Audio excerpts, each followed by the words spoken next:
ఆచి చికెన్ మసాలా. శ్రీ సత్యసాయి జిల్లాలో జెలటిన్ పేలి సంచలనం రేపింది. కదిరి మండలం కమ్మరవండ్లపల్లిలో ఇంట్లో నిల్వ ఉంచిన డిటోనేటర్లు, గ్యాస్ సిలిండర్లు పేలాయి. ఈ ఘటనలో 4 మృతి చెందగా 21 మంది గాయపడ్డారు. క్షతగాత్రులను ప్రభుత్వ ఆసుపత్రికి తరలించారు.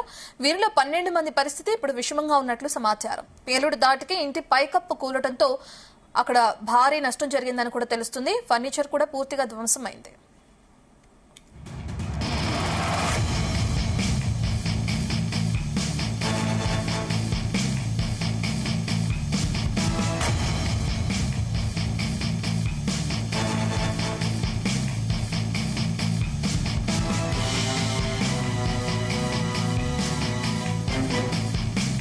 ఫైర్ జరుగుతుంది, ఇండ్లంతా కాలిపోతానని. ఆ సమయంలో ట్రాక్టర్ పక్కన గ్రానైట్కి హోలేస్తారే గ్యాస్ బండి, ఆ ట్రాక్టర్ కాలిపోతా ఉంటే దానికి రెస్క్యూ చేసేపోయి ప్రమాదం అక్కడ అలా మంటకి ఎవరు రాలేకపోయినారు. ఎవరు రాలేకపోయిన సమయంలో నేను కొంచెం ముందుకి పోయి న్యూట్రల్ చేసి బండి దొబ్బేసినాను, గ్రౌండ్లో దొబ్బేసినాను. ఆ టైంలో ఇండ్లు అంతా పేలిపోయింది. ఎట్లా? ఏం పేరు మీ పేరు? నా పేరు నూర్ మొహమ్మద్, బెల్దార్ పని చేస్తాను. శ్రీ సత్యసాయి జిల్లాలో జెలటిన్ పేలుడు సంచలనం రేపింది. కదిరి మండలం కొమ్మరవాండ్లపల్లిలోని ఓ ఇంట్లో నిల్వ ఉంచిన డిటోనేటర్లు, గ్యాస్ సిలిండర్లు పేలాయి. ఈ ఘటనలో 4 మృతి చెందగా 21 మంది గాయపడ్డారు. క్షతగాత్రులను ప్రభుత్వ ఆసుపత్రికి తరలించారు. వీరిలో 12 మంది పరిస్థితి విషమంగా ఉన్నట్లు సమాచారం. పేలుడు దాటికే ఇంటి పైకప్పు కోలటంతో పాటు 3 ఇళ్లు పూర్తిగా ధ్వంసమయ్యాయి. సంబంధించిన డీటెయిల్స్ అందించడానికి మా ప్రతినిధి సాయి ప్రసాద్ అందుబాటులో ఉన్నారు. సాయి ప్రసాద్, పలువురు మృతి చెందినట్లు మనం చూస్తున్నాం. అయితే గ్యాస్ సిలిండర్స్ పేలినాయి అనుకోవచ్చా, లేదంటే అక్కడున్న జెలటిన్ పేలడం వల్లే ఈ ఘటన జరిగింది అనుకోవచ్చా? పోలీసుల దర్యాప్తులో ఎటువంటి విషయాలు వెలుగు చూస్తున్నాయి? రత్న, ఇక్కడున్న పరిస్థితిని బట్టి చూస్తుంటే మనం ఇక్కడ కదిరి మండలం కుమ్మరవార్లపల్లిలో ఈ పేలుడు ఘటనను చూస్తే జెలటిన్ స్టిక్స్ పేలినట్లుగా పోలీసులు అనుమానాలు వ్యక్తం చేస్తున్నారు. ఎందుకంటే ఇక్కడ గాయపడిన వారందరినీ కూడా, అంటే 4 చనిపోగా మిగతా కొంతమంది గాయపడినట్లుగా కూడా తెలుస్తుంది. ఈ క్షతగాత్రులందరినీ కూడా హుటాహుటిన ప్రభుత్వ ఆసుపత్రికి తరలించారు. అలాగే ఫైర్ సిబ్బంది, పోలీసులు కూడా ఇక్కడ స్పాట్ కు చేరుకుని సహాయక చర్యలను కూడా చేపట్టారు. ఈ ప్రమాదంలో తీవ్రంగా గాయపడిన వారిలో పలువురు పరిస్థితి కూడా విషమంగా ఉందని కూడా డాక్టర్లు చెబుతున్నారు. ఎందుకంటే చనిపోయిన వారిలో మహబూబుని, మధు, సంపత్, వెంకన్నగా గుర్తించారు. అయితే ఇప్పుడు ఈ పేలుడు ఏదైతే సంభవించిందో ఆ పేలుడు దాటికి మొత్తం ఇళ్లు అయితే పూర్తిగా ధ్వంసమైంది. ఆ పక్కనే ఉన్న మరికొన్ని ఇళ్లు కూడా ధ్వంసమయ్యాయి. ఈ ఘటనపై అయితే పోలీసులు ఇన్వెస్టిగేషన్ చేస్తున్నారు. ఈ పేలుడుకైతే ఇంకా కారణాలు తేలాల్సి ఉందని పోలీసులు అంటున్నారు. ఎందుకంటే ఇంట్లో నిల్వ ఉంచిన గ్యాస్ సిలిండర్లు పేలినట్లు అక్కడ పరిస్థితులు చూస్తే అర్థమవుతోంది. కానీ ఈ పేలుడుకు జెలటిన్ స్టిక్స్ కు కూడా కారణమనే అనుమానాలు కూడా ప్రస్తుతం వ్యక్తమవుతున్నాయని పోలీసులు చెబుతున్నారు.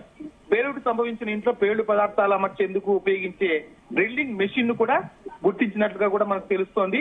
ఈ ప్రమాదం తర్వాత మంటలు వేగంగా వ్యాపించడంతో స్థానికులు భయపడి బయటకు పరుగులు తీశారు అందరూ కూడా.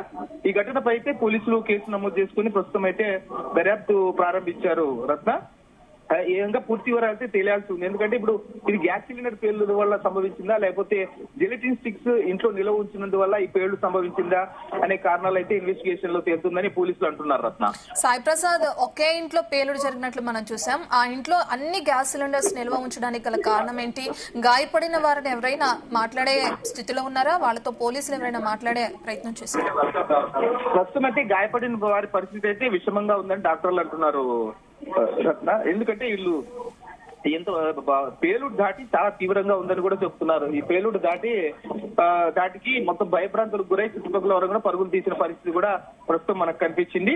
దీనిలోనే అన్ని సిలిండర్లు నిల్వ ఉంచినారంటే ఇప్పుడు ప్రస్తుతం సిలిండర్లు పానిక్ అయ్యి ఎక్కువగా ఈ యుద్ధం నేపథ్యంలో సిలిండర్లు బ్లాక్ మార్కెట్ లో విక్రయించడానికి ఇక్కడ ఉంచినట్లుగా కూడా వాళ్ళు అనుమానాలు వ్యక్తం అవుతున్నాయి. ఈ నేపథ్యంలోనే అంటే ఎవరికి తెలియకుండా, అనుమానం రాకుండా ఒక ఇంట్లో ఈ విధంగా ఎక్కువ మొత్తంలో గ్యాస్ సిలిండర్లు దాచినందువల్ల కూడా ఈ పేలుడు సంభవించి ఉంటుందేమో అని చెప్పేసి పోలీసులు కూడా అనుమానాలు వ్యక్తం చేస్తున్నారు. అయితే ఈ జెలిటిన్ స్టిక్స్ నిల్వ ఉంచారు, లేకపోతే ఎందుకంటే ఇక్కడ అంతా చాలా మంది ఈ కుమరవాళ్ళ పల్లికి సంబంధించి చుట్టుపక్కల వాళ్ళందరూ కూడా కొన్ని రాళ్ళు కొట్టేకి వెళ్తూ ఉంటారు. చాలా మంది రాళ్ల పనికి, కూలి పనికి, కొండలు కొట్టే పనికి. కాబట్టి దానికి సంబంధించి ఏమైనా ఇక్కడ అధిక మొత్తంలో నిల్వ ఉంచారా, లేకపోతే గ్యాస్ సిలిండర్లు అక్రమంగా నిల్వ ఉంచి బ్లాక్ మార్కెట్ తరలించడానికి నిల్వ ఉంచిన కారణం వల్ల ఇది ఈ విధంగా జరిగిందా అని కోణంలో కూడా పోలీసులు ఇన్వెస్టిగేషన్ చేస్తున్నారు. రత్న సాయి ప్రసాద్, నలుగురు మృతి చెందారు అంటున్నారు. నలుగురు ఒకే కుటుంబానికి చెందినవారా? అలాగే గాయపడ్డ 21 మంది పరిస్థితి ఏ విధంగా ఉంది? వాళ్ళు చుట్టుపక్కల ఉన్న వాళ్ళ ఏంటి, వాళ్ళకి సంబంధించిన డీటెయిల్స్ ఏంటి? రత్న ఇప్పుడైతే చనిపోయిన వారిలో అయితే మాబుని, మధు, సంపత్, వెంకన్నగా గుర్తించారు. వీళ్ళంతా డిఫరెంట్ ఫ్యామిలీకి సంబంధించిన వాళ్లే. వీళ్ళందరూ కూడా మొత్తం అంటే పక్కన ఇల్లు ఉండేవాళ్ళు. ఈ దాటికి పేలుడు దాటికి ఒక ఇల్లు అంతా పూర్తిగా ధ్వంసమైందంటే మా పేలుడు ఎంతగా ఎక్స్ప్లోజివ్ ఉందో మనం అర్థం చేసుకోవచ్చు. ఈ నేపథ్యంలోనే అంటే ఒకే కుటుంబం వారికి కాకుండా 2-3 కుటుంబాలకు సంబంధించిన వారు ఈ పేలులో సంభవించినట్లుగా కూడా పోలీసులు అయితే గుర్తించారు. మిగతా గాయపడిన వారి పరిస్థితి అయితే విషమంగా ఉందని అయితే ప్రస్తుతం డాక్టర్లు చెబుతున్న పరిస్థితి అయితే మనకు తెలుస్తోంది. సాయి ప్రసాద్, చుట్టుపక్కల ఉన్న వాళ్ళతో, స్థానికులతో మాట్లాడే ప్రయత్నం చేశారు. వాళ్ళు ఏం చెప్తున్నారు అంటే, ఇంత భారీ ఎత్తున సిలిండర్స్ అన్ని కూడా ఇంట్లో నిల్వ ఉంచుకోవడం అనేది కరెక్ట్ కాదు కదా, మరి ఎప్పటి నుంచి వీళ్ళు ఇటువంటి సిలిండర్స్ అన్నిటిని నిల్వ ఉంచుకోవడం జరిగింది? ఇటువంటి ఘటనలు ఎప్పుడు జరుగుతున్నాయి వాళ్ళ ఇంట్లో? ఆ డీటెయిల్స్ ఏమైనా చెప్పారా స్థానికులు? రత్న, మనం చూసే ప్రస్తుతం ఉన్న పరిస్థితిని చూస్తే యుద్ధం నేపథ్యంలో ఇప్పుడు గ్యాస్ కొరత చాలా తీవ్రంగా ఉంది. ప్రతి హోటళ్లకు కూడా గ్యాస్ సరఫరా కావాలంటే చాలా ఇబ్బందికరమైన పరిస్థితులు ఉన్నాయి. డొమెస్టిక్ గ్యాస్ సిలిండర్ కూడా బుక్ చేయాలంటే చాలా 2 నెలల తర్వాత బుక్ చేసుకునే పరిస్థితి కూడా ప్రస్తుతం ఈ యుద్ధ వాతావరణం నేపథ్యంలో ప్రస్తుతం అయితే నెలకొని ఉంది. మనం క్షేత్రస్థాయిలో పరిశీలిస్తే ఈ నేపథ్యంలోనే గ్యాస్ సిలిండర్లన్నీ ఒక చోట ఉమ్మడిగా దాచి దానిలో అంటే ఒక గ్యాస్ సిలిండర్ ప్రస్తుతం అయితే ₹1000 గ్యాస్ సిలిండర్ ధర అయితే అసలు ధర దాదాపు 3-4 వేల వరకు గ్యాస్ సిలిండర్ ధర పలుకుతుంది. ఈ నేపథ్యంలోనే ఎక్కువ మొత్తంలో లాభాలు ఆర్జించాలనే ఉద్దేశంతో బ్లాక్ మార్కెట్ లో విక్రయించాలనే ఉద్దేశంతో అధిక మొత్తంలో గ్యాస్ సిలిండర్లను ఇక్కడ నిల్వ ఉంచారనే అనుమానాలు కూడా ప్రస్తుతం పోలీసులు వ్యక్తం చేస్తున్నారు. ఈ చుట్టుపక్కల వారికి అయితే ఎలాంటి అనుమానాలు రాకుండా పెద్ద మొత్తంలో ఇక్కడ గ్యాస్ సిలిండర్ నిల్వ ఉంచినట్టు మాకు కూడా తెలియదు.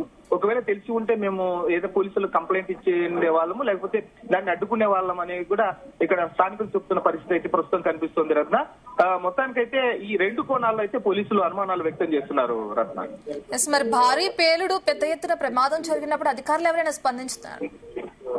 అధికారులు అయితే ప్రస్తుతం ఈ పేలుడు దాటి ఎవరు ఊహించని ఘటన ఉన్నటువంటి కుమరవార్లపల్లిలో ఇంత పెద్ద పేలుడు సంభవించడంతో ఎవరు ఊహించని ఘటనగా అందరూ చెప్తున్నారు. ఈ నేపథ్యంలోనే ఈ పేలుడు ఎప్పుడైతే సంభవించిందో ఆ పేలుడు శబ్దం విని ఉటాటిన ఫైర్ సిబ్బంది అలాగే పోలీసులు కూడా ఘటనా స్థలానికి చేరుకుని సహాయక చర్యలను అయితే చేపట్టారు. అయితే ఇది ఊహించని పరిణామం కావడంతో ఎలా సంభవించింది అనేది పోలీసులు అయితే ప్రస్తుతం ఆరా తీస్తున్నారు. ఆ ప్రాంతం అయితే ప్రస్తుతం ఒక భయానక వాతావరణాన్ని అయితే కల్పిస్తుంది. రత్న, ఎందుకంటే పేలుడు ధాటికి ఒక ఇల్లు, దాని తర్వాత ఇంకొక ఇల్లు కూడా పైకప్పు కూడా లేచిపోయింది. మొత్తం ఆ ఇంట్లో ఉన్న వాళ్ళందరూ కూడా మొత్తం 4 వ్యక్తులు కూడా చనిపోయిన పరిస్థితి కూడా ప్రస్తుతం ఇక్కడ కనిపిస్తోంది. మిగతా గాయపడిన వారి పరిస్థితి మరి రికవర్ అయ్యే పరిస్థితి కూడా లేదని డాక్టర్లు చెబుతున్న పరిస్థితి అయితే కనిపిస్తుంది. ఎందుకంటే వారి పరిస్థితి అయితే విషమంగా ఉంది. ఎందుకంటే ఈ పేలుడు తీవ్రత అంత తీవ్రంగా ఉందని చెప్పేసి పోలీసులు కూడా అంటున్నారు. సాయి ప్రసాద్, ఫైనల్ గా పోలీసుల ఎంక్వైరీ ఎప్పటి వరకు పూర్తయ్యే అవకాశం ఉంటుంది అనుకోవచ్చు? దీనికి సంబంధించిన పూర్తి డీటెయిల్స్ ఎప్పుడు వెల్లడించే అవకాశం ఉంటుంది? రత్న, పోలీసులు అయితే ఇప్పుడు సహాయక చర్యల్లో ఉన్నారు. అగ్నిమాపక సిబ్బంది, పోలీసులు అందరూ కూడా. ఎందుకంటే పూర్తి వివరాలు తెలిసినందులో ఎందుకంటే ఇంత పెద్ద మొత్తంలో ఈ చిన్న పల్లెటూరు గ్రామంలో ఇంత పెద్ద భారీ పేలుడు సంభవించడం ఒక ఊహించని పరిణామం ఇది. అయితే ఇప్పుడు గ్యాస్ సిలిండర్లు బ్లాక్ మార్కెట్ చేసే నెపంతో ఇక్కడ గ్యాస్ సిలిండర్లు అక్రమంగా ఇక్కడ నిల్వ ఉంచారా, లేకపోతే జెలటిన్ స్టిక్స్ గానీ ఈ గ్యాస్ సిలిండర్లతో పాటు జెలటిన్ స్టిక్స్ కూడా ఇక్కడ నిల్వ ఉంచారా అనే కోణంలో కూడా దర్యాప్తు చేస్తున్నాయి. ఈ దర్యాప్తులో ఇంకా మరిన్ని వివరాలు తెలియాల్సి ఉందని పోలీసులు అయితే చెబుతున్న పరిస్థితి అయితే ప్రస్తుతం మనకు కనిపిస్తోంది. రత్న, రైట్, థ్యాంక్ యూ సాయి.